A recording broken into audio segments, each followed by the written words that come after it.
I have someone to introduce you to. She's the reason that I started the podcast in the first place.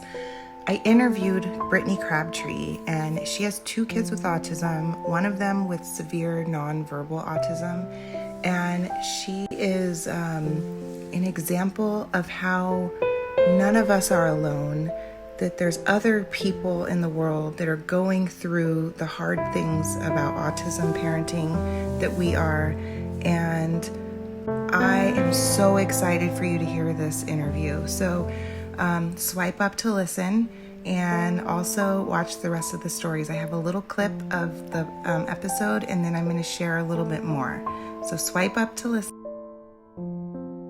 So I brought him into the pediatrician's office for his 2-year appointment, and he was stimming, running back and forth along the exam table on the ground, just back and forth and back and forth. And the pediatrician walked into the room, and she looked at him, and she said, "Yes, we're dealing with autism here." And so I held it together when I was in the office, and I was all business, and I wrote down notes, and I had it all. I got my referral for the neurologist, and I was good to go. Got into my car, buckled my kid in, called my mother, because that's what you do. And I lost it.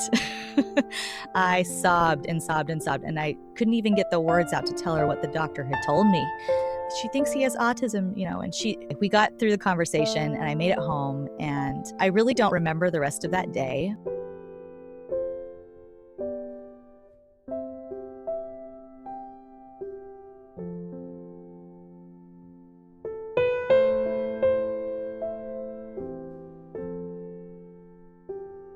Right after Ruby was born, I wanted to make some sugar cookies, like decorated kind of fancy sugar cookies for, I think it was Austin's birthday. It was somebody's birthday.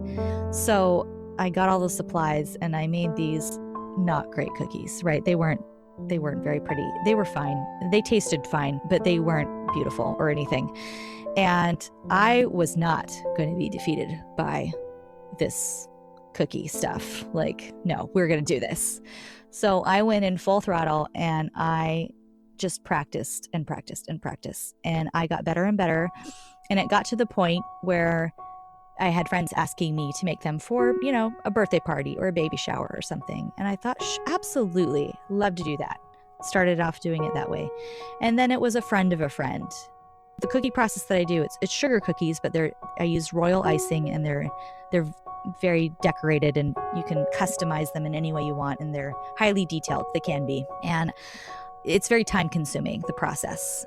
You have to wait for things to dry and making all the ingredients and coloring the icing and blah, blah, blah. So it is a process that is very time consuming. Like I said, you have to be very exact about parts of it, the ingredients, and your methods.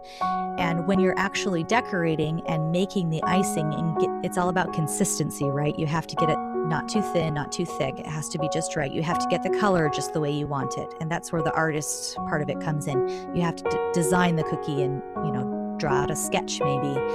And then you have to actually decorate it. And all of those steps take a lot of concentration. And I am able, through this process, to block out all of the things that have happened that day. Like my kid throwing my spatula over into my neighbor's pool, or whatever it is that's happened that day.